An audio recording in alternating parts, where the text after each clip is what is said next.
साहसी व्यक्ति अपने साथी का भी साहस बढ़ाता है और एक कायर व्यक्ति अपने साथी को भी कायर बना देता है। संगठन की अगुवाई साहस के साथ करनी पड़ेगी। आप जिस भी क्षेत्र का दायित्व आपके भीतर आपको मिलता है, वहां पे आपको साहस के साथ खड़ा होना पड़ेगा। हिंदू हित के लिए आपको समर्पण का भाव रखना पड़ेगा, त्याग का भाव रखना पड़ेगा।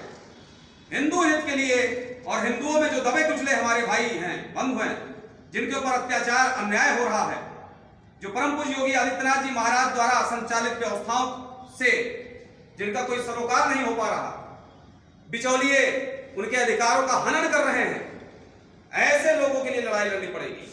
ऐसे लोगों के लिए लड़ाई लड़नी पड़ेगी जिनके लिए प्रशासन और शासन कुछ नहीं कर पा रहा, वे कमजोर हैं और उनके ऊपर अन्याय हो रहा है। हमारे ही समाज के कोई दूसरे लोग अन्याय कर रहे हैं। एक ही समाज में कई प्रकार के लोग होते हैं, एक ही समाज में कई प्रकार के लोग होते हैं।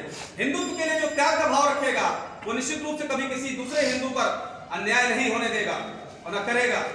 और कुछ लोग स्वार्थपरता, निजी स्वार्थ के चलते कार्य करते हैं और निजी स्वार्थ के चलते कार्य करने वाले ही इस समय राष्ट्र विरोधी पार्टियों के सदस्य हैं।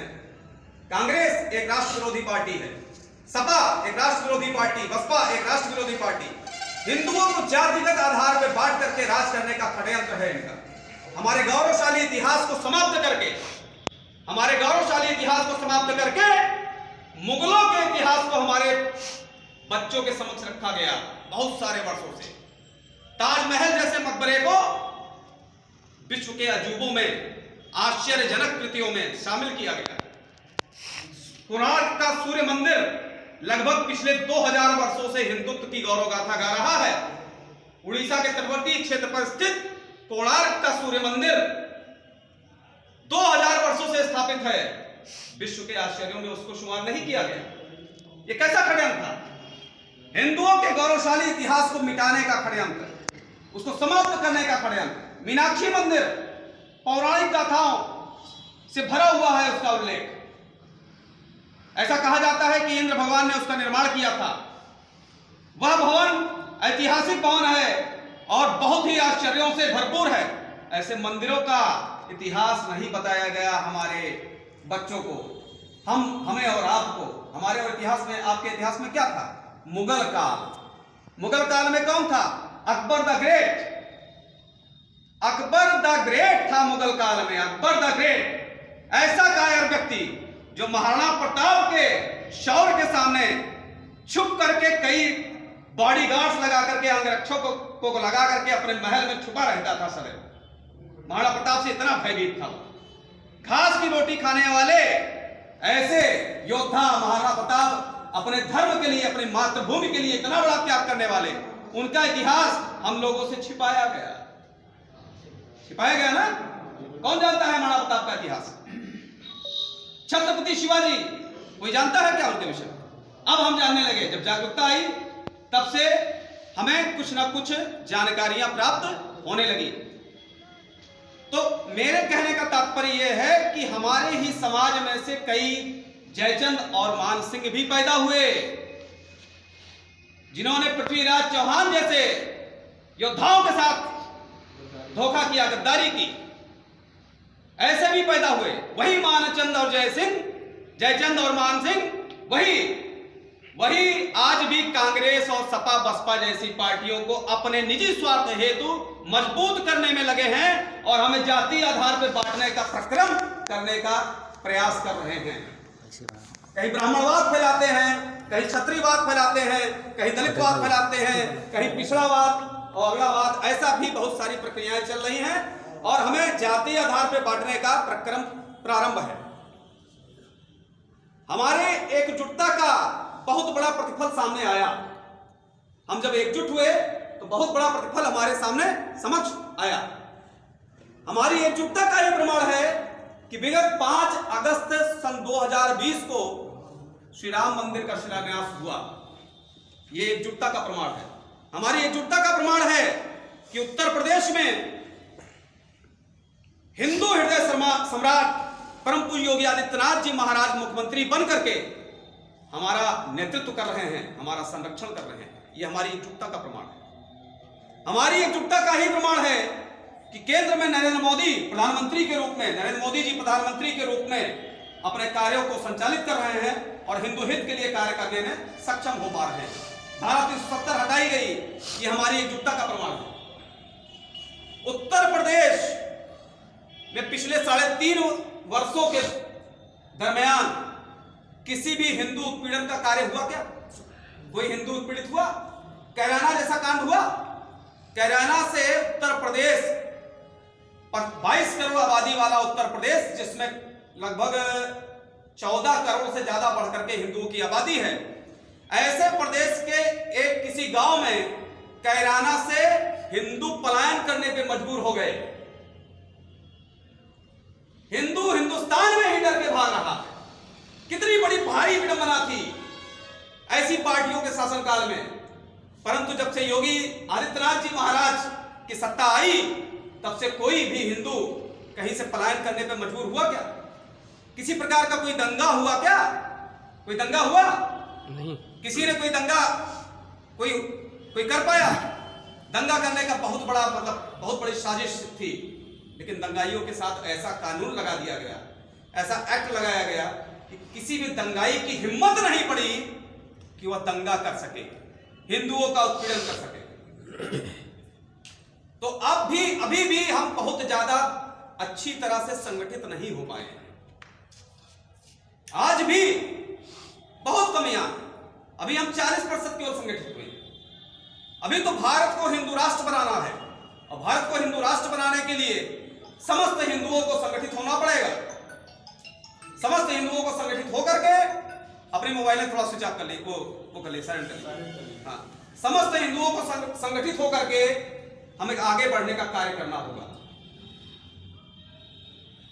विश्व हिंदू महासंघ एक बहुत बड़ा प्लेटफॉर्म है आपके लिए। विश्व हिंदू महासंघ अंतरराष्ट्रीय स्तर का संगठन है, जो कि संयुक्त राष्ट्र संघ के द्वारा मान्यता प्राप्त है। एक इकलौता संगठन हिंदुओं का जो संयुक्त राष्ट्र संघ के द्वारा मान्यता प्राप्त है, और राष्ट्र संघ की बैठक में एडवाइजर के रूप में इसके प्रतिनिधि जाते हैं और वहां पे अपना परामर्श देते हैं, एडवाइस देते हैं। बहुत सारे हिंदू हित के लिए बहुत सारे लेख लिखते हैं, बहुत सारी व्यवस्थाएं वहां पे देते हैं, शिकायतें भी दर्ज कराते हैं, जिसका संज्ञान में लेकर के संयुक्त राष्ट्र संघ अपने कार्य को संपादित करता है। ऐसा प्लेटफॉर्म आपको मिल रहा है। इस प्लेटफॉर्म पे आपको आगे बढ़ने की बहुत सारे मौके मिलेंगे। इस प्लेटफॉर्म पे आगे चल करके आगे बढ़ने के, हिंदू हित के लिए आप काम करेंगे। राष्ट्रीय अध्यक्ष के रूप में परम पूज्य योगी आदित्यनाथ जी महाराज का नेतृत्व आपको मिलेगा। सबसे बड़ी अहम भूमिका यही है। उसके उपरांत विश्व हिंदू महासंघ आपके जनपद में जितने भी ब्लॉक हैं, तहसील हैं, और जितने भी नगर पालिकाएं हैं, नगर पंचायत हैं, उन सब का गठन प्रक्रिया आपके जनपद में होनी है। इसके लिए महाराज जी ने 3 माह का समय दिया है। 3 माह का समय दिया है। 3 माह के भीतर आपके जनपद की समस्त इकाइयां गठित हो जानी चाहिए। बलरामपुर नगर मुख्यालय पूर्णतया गठित होना चाहिए। 3 माह के उपरांत कभी भी महाराज जी कोई भी अधिवेशन मंडलवार कर सकते हैं, किसी भी मंडल में पहली बार जाकर। यह ऐसा पहली बार होगा मुख्यमंत्री बनने के बाद कि वे किसी संगठन के लिए बैठक लेने जाएंगे, ऐसा संदेश आया। अभी तक मुख्यमंत्री बनने के उपरांत उन्होंने कोई भी बैठक किसी भी संगठन की नहीं ली, और विश्व हिंदू महासंघ की बैठक के लिए हो सकता है कि महाराज जी आगे आओ। और प्रांतीय अधिवेशन में आपके अध्यक्ष जी जाएंगे। प्रांतीय अधिवेशन में भी अध्यक्ष जी को अपनी समस्त इकाइयों के विषय में बताना होगा। वहां पे मंत्रणा होगी, वहां पे समीक्षा बैठक होगी। तो उससे पहले आप बिल्कुल गठन प्रक्रिया अपनी प्रारंभ कर दीजिए। एक व्यक्ति, जितने लोग बैठे हुए हैं उनमें से एक व्यक्ति यदि एक ब्लॉक की जिम्मेदारी ले लेगा तो ब्लॉक की कार्यकारिणी पूर्णतया गठित हो जाएगी। और जब आपके 14 कितने ब्लॉक हैं? 9 ब्लॉक जब आपके पूर्णतया गठित हो जाएंगे, उसके उपरांत आपके तहसीलों में नगर पंचायतें, नगर पंचायत, नगर पालिका, इनका सबका गठन हो जाए। और जब इन सब का गठन हो जाए तो उसके बाद जब आप जिले की मासिक बैठक करेंगे तो उस बैठक की सूचना जब अखबार में जाएगी, जब आपके पास कोविड-19 के अंतर्गत दूरी बना करके, मास्क पहन करके जब हम और आप खड़े भी होंगे और फिर भी 150 की संख्या होगी, तो क्या जिलाधिकारी आपका काम नहीं सुनेगा? क्या हर हाल में सुनना पड़ेगा, मजबूरन सुनना पड़ेगा। किसी भी पदाधिकारी, उच्च पदाधिकारी की आवश्यकता कतई नहीं पड़ेगी, आपको किसी जनप्रतिनिधि की आवश्यकता नहीं पड़ेगी। आपका अपना संख्या बल बहुत बड़ा मायने रखेगा। पुलिस का कप्तान भी आपकी बात सुनेगा। क्यों सुनेगा? मजबूरी है। नहीं तो आप धरने पे अगर बैठ जाओगे, सड़क जाम करने लग जाओगे तो दिक्कत हो जाएगी ना, समस्याएं उत्पन्न होंगी। और समस्याएं जब उत्पन्न होगी तो सीधे मुख्यमंत्री जी तक जाएंगी, प्रधानमंत्री जी तक जाएंगी। और चूंकि हिंदू संगठन है तो सुनवाई हर हाल में होगी। तो संख्या बल आपको बढ़ाना पड़ेगा। संख्या बल ऐसा बढ़े कि हर व्यक्ति सक्रिय कार्यकर्ता के रूप में समर्पित भाव से संगठन के लिए कार्य करने के लिए तत्पर हो और शपथ ले। ऐसे ही धर्मालय में बैठ करके, भगवान राम के धर्मालय में, भगवान शिव के धर्मालय में आपकी बैठकें हो, वहां पे शपथ लेकर के ही निकले कि अगली बैठक में मेरे साथ 5 सक्रिय कार्यकर्ता और जुड़ेंगे और उनको मैं जोड़ करके लाऊंगा और अगली बैठक में मैं उनको अपने साथ बैठा करके विश्व हिंदू महासंघ का समर्पित कार्यकर्ता बना करके ही दम लूंगा। पदाधिकारी गण उन्हीं को बनाए जो निश्चित रूप से प्रतिदिन अपना 1 घंटा देते। 1 घंटा चाहे आप चौराहे पे खड़े होकर के विश्व हिंदू महासंघ के विषय में बात कर लें, वही आपका 1 घंटा संगठन के लिए हो गया।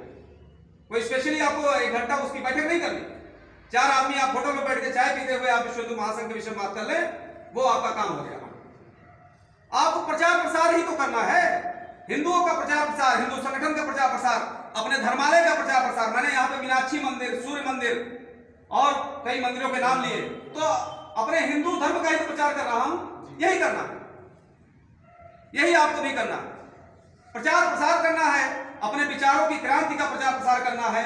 एक ऐसा विचारधारा ऐसी बढ़ानी है कि हर व्यक्ति अपने धर्म के विषय में सोचे। योगी जी गए केदारनाथ जी, बद्रीनाथ जी गए, उसका प्रचार प्रसार हुआ ना, प्रचार प्रसार हुआ, धर्म का प्रचार प्रसार हुआ, धर्मालयों का प्रचार प्रसार हुआ। मोदी जी जाकर के वहां पे तपस्या करते हैं, कहां, किसका प्रचार प्रसार हुआ? धर्म का। तो यही हमें आपको करना है। इससे ही हमारा संगठन मजबूत होगा। जब लोगों में हिंदुत्व के प्रति अगाध श्रद्धा का भाव पुनः स्थापित होने लगेगा, हिंदुत्व के प्रति समर्पण का भाव पुनः स्थापित होने लगेगा, तो आपका प्रचार प्रसार होने लगेगा। दबे हुए हिंदुत्व के भाव को फिर से जागृत करना है, यही हमारा मेन काम है, उद्देश्य है। और जब दबी हुई हिंदू संस्कृतियां कहां गई? भारतीय पुरातन संस्कृतियां कहां चली गई? विलुप्त हो गई। अंग्रेजों की संस्कृति हमारे ऊपर हावी हो गई। इसका क्या कारण? हम अपने धर्म के प्रति समर्पित नहीं थे, अपने धर्म के प्रति समर्पित नहीं थे। थोड़ा सा एक कोई हिंदू पढ़ लिख ले जाता है तो वो अपने ही धर्म की बुराई करने लगता है, धर्मनिरपेक्ष बनने लगता है, धर्मनिरपेक्ष बनने लगता है। क्या पढ़ा आपने? कौन सा गणित पढ़ लिया, कौन सा साइंस पढ़ लिया, कौन सा विज्ञान पढ़ लिया जो पुरातन वैदिक के सनातन हिंदू धर्म से ज्यादा पुराना है?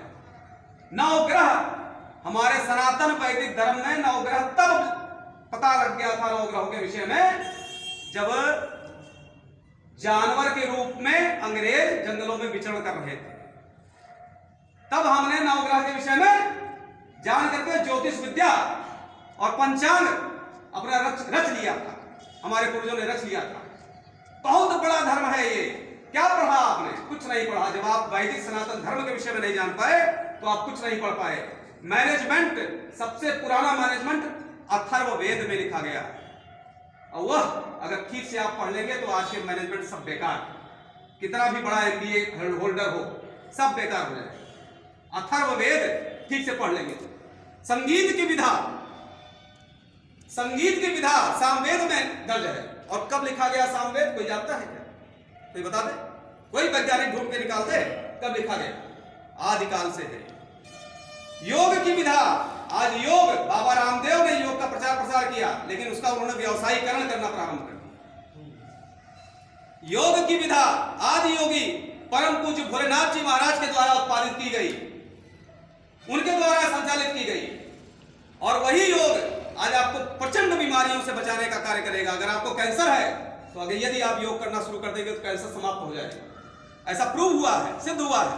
जो समर्पण भाव के साथ योग करता है उसकी पुरानी से पुरानी आदतें, नशे की लत, सब कुछ छूट जाती है। जीवन में पुनर्जन्म होता है, जीवन में पुनर्जन्म होता है। बहुत सारी बीमारियां, आनुवंशिक बीमारियां समाप्त हो जाती है। यह योग की विधा किसकी देन है? परम पूज्य भोलेनाथ जी महाराज की देन है।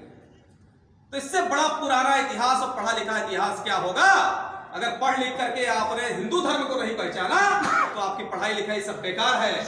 आप बिल्कुल से बिल्कुल अनपढ़ जाहिल गंवार ही रहेंगे। वैदिक सनातन धर्म बहुत बड़ा इतिहास रखता है अपने आप में, उसी का प्रचार प्रसार करना है, संगठन का विस्तार करना है।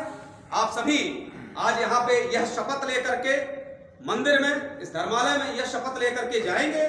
जिस भी ब्लॉक से, जिस भी वार्ड से, जिस भी नगर से आप यहाँ पे उपस्थित हैं, वहां से कम 10 सक्रिय कार्यकर्ताओं को आप वहां पे खड़ा करेंगे और उनको अपने साथ अगली बैठक में लेकर के आएंगे और इसी तरह से हिंदू धर्म का प्रचार प्रसार करेंगे। विश्व हिंदू महासंघ के उद्देश्य का प्रचार प्रसार करेंगे। उद्देश्यों में सबसे पहला उद्देश्य धर्मालय का संरक्षण, धर्माचार्य का संरक्षण। धर्माचार्य हमारे बीच में उपस्थित हैं। उसी प्रकार से धर्माचार्य, धर्मालय, गौ संरक्षण, हिंदू संस्कृतियों का पुनरुत्थान, हिंदू संस्कृतियों का पुनरुत्थान, हिंदू परंपराओं का पुनरुत्थान, नदियों का संरक्षण, वृक्षों का संरक्षण, और ऐसे वृक्षों का संरक्षण, ऐसे वृक्षों का पौधरोपण करना जो कि हम जिनकी पूजा आदिकाल से करते आए। उसी से पर्यावरण संतुलन ठीक होगा। ये कोरोना उसी से भागेगा। यदि हम वृक्षों का संरक्षण नहीं कर पाए तो ये हमारा पर्यावरण निरंतरता के साथ प्रदूषित होता जाएगा और एक दिन पृथ्वी विनाश के मार्ग पे अग्रसरित हो जाएगी। और उसके उपरांत जब ये सारी प्रक्रियाएं हो जाएंगी तो फिर उसके उपरांत भारत को हिंदू राष्ट्र बनाने का जो उद्देश्य है वो विश्व हिंदू महासंघ का है और इस उद्देश्य पे हम सभी काम कर रहे हैं। इन्हीं शब्दों के साथ मैं अपनी वाणी को विराम देता हूं। जय श्री राम।